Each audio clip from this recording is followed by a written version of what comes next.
أعوذ بالله من الشيطان الرجيم بسم الله الرحمن الرحيم وأما بنعمة ربك فحدث صدق الله العظيم وبلغنا رسوله النبي الأمين الكريم إن الله وملائكته يصلون على النبي يا أيها الذين آمنوا صلوا عليه وسلموا تسليما صلى الله على النبي وعليه صلى الله عليه وسلم صلاة وسلام عليك يا رسول الله صلی اللہ علیہ وسلم۔ الحمدللہ ہم لوگ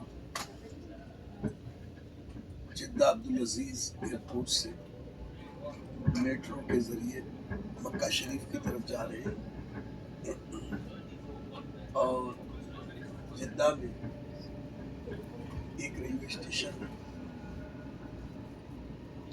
وہاں ریلوے اسٹیشن بہت خوبصورت بنا ہے، اور پھر جدہ تو روس البلاد ہے ہی۔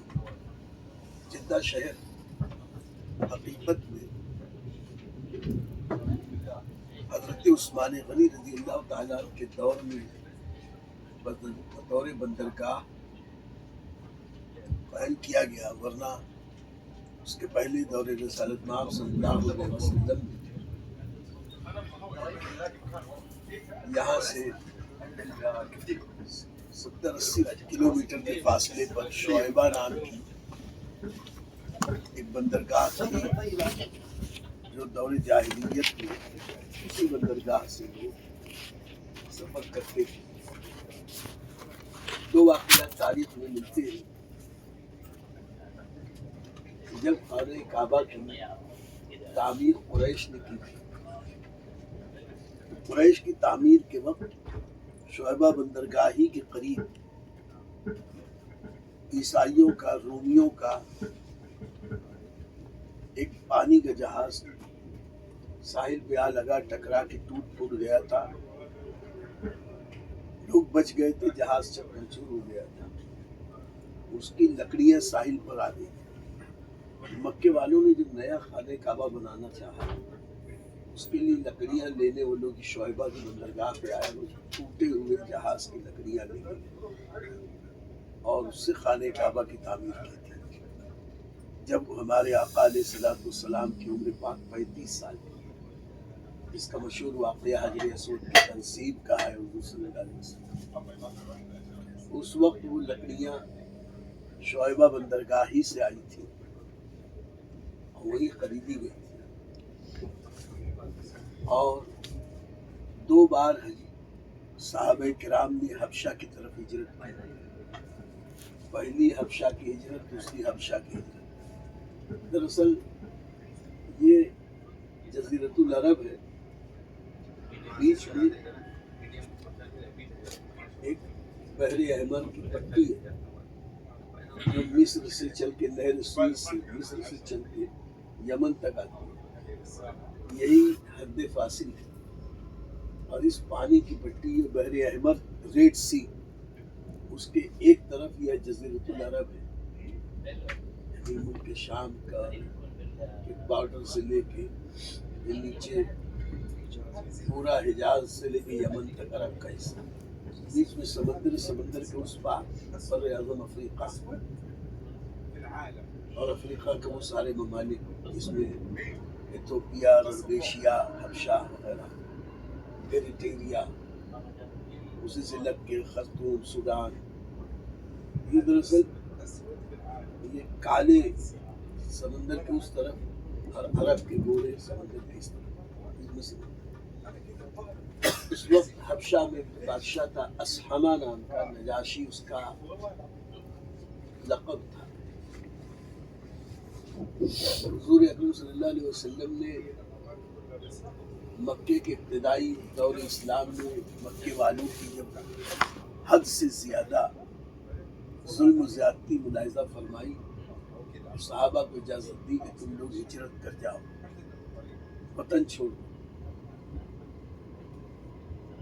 اور مشورہ بھی یہی دیا کہ حبشہ چلے جاؤ۔ اسحمہ کا عیسائی بادشاہ نیک طبیعت اور عدل پرور ہے۔ پہلی بار حضرت عثمان غنی رضی اللہ تعالیٰ عنہ اور حضرت بی بی رقیہ رضی اللہ تعالیٰ عنہ ہمارے نبی کی بیٹی اور دیگر صحابہ حبشہ کی طرف جو ہجرت کر کے گئے وہ لوگ شعیبہ بندرگاہی سے گئے تھے. دوسری ہجرت حبشہ ہوئی تو شعیبہ بندرگاہی سے گئے.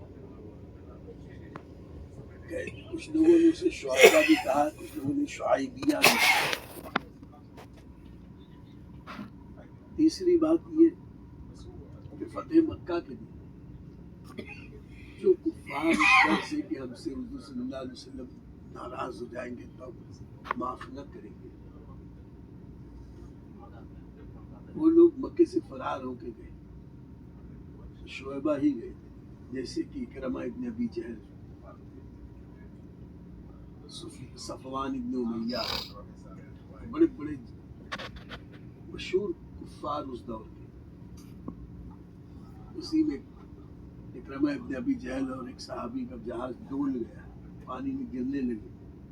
گرتے گرتے کچھ لوگوں نے پکارا اللہ اللہ، تو اس کو ایمان نصیب ہو گیا کہ جب اللہ ہی کو ماننا ہے، جب اللہ ہی کی کو مدد کے لیے پکارنا ہے، ہم محمد عربی کی دین کو کیوں نہ تسلیم. یہ شعیبہ سے واپس گئے اور اسلام. البتہ یہ جو جدہ ہے، حضرت عثمان غنی رضی اللہ تعالیٰ عنہ کے دور میں جدہ شہر مسئلہ ہے، اور حضرت عثمان غنی کے زمانے کی بنیاد ڈالی ہوئی مسجد ابھی موجود ہے. اور اس مسجد کی موجودہ جو عمارت ہے وہ 4 یا 5ویں صدی ہجری کی مٹی کی عمارت ہے. مٹی کے مینار ہیں، مٹی کی دیواریں ہیں. جدہ اب شہر بستے بستے بہت اونچا ہو گیا. شاہ سعود نے بھی اس مسجد کو گیا ہی نہیں، ویسے ہی واقع.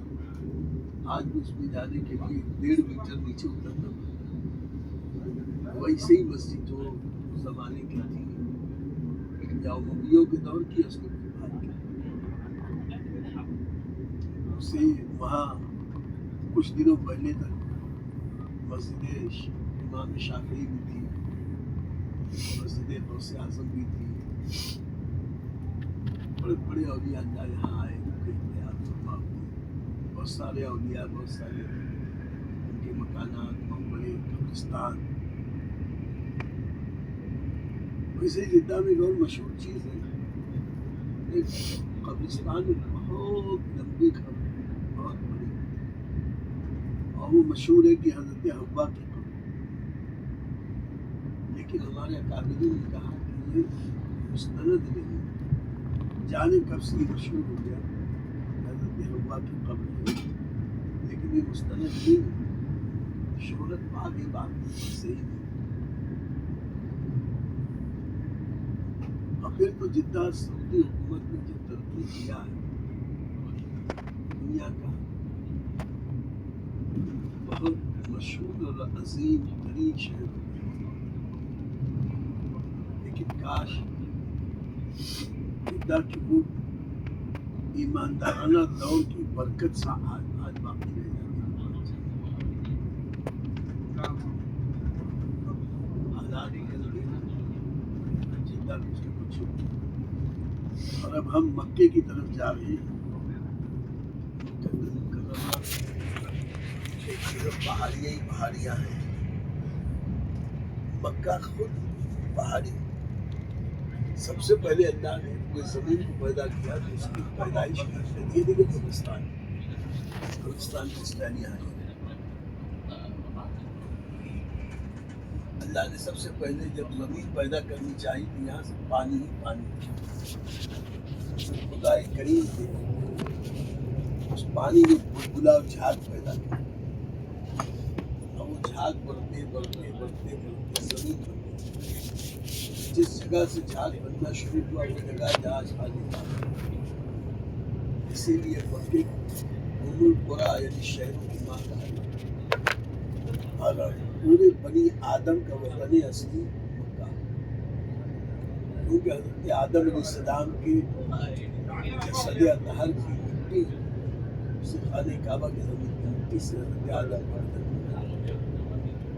تھوڑی تھوڑی مٹیاں دوسری بھی کالی سفید لال کنکریلی کھاری مٹی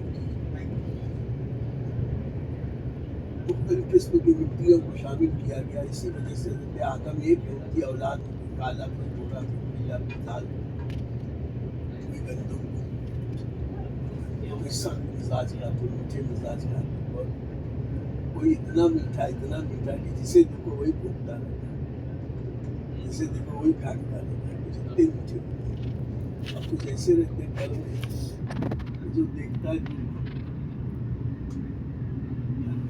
یہ سب حضرت آدم کی تخلیق کے لیے جو مٹی لے گی اس میں مختلف قسم کی سخت مٹی جو ہے کا اثر آ گیا تو سخت نہیں ہو گئی، نرم مٹی کا اثر آ گیا تو نرم نہیں. بہرحال مکہ مکرمہ اس طریقے سے ہم سب کے جد اعلیٰ حضرت آدم علیہ السلام کو تسلیم کی تخلیق کا آدمی ہے. اور یہ دیکھیے سب پہاڑی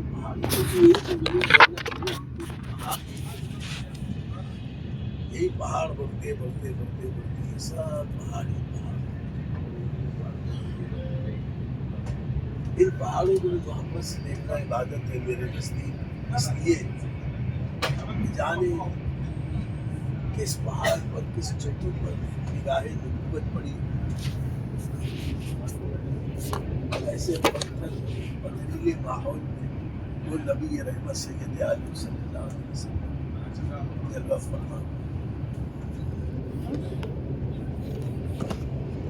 اللہ کریم ہم سب مقبول حاضری سے ہمارے ارکان حج و عمرہ کو آسان سے آسان کر دو، صحیح طریقے سے ارکان کی حج کی ادائیگی کی توفیق دے.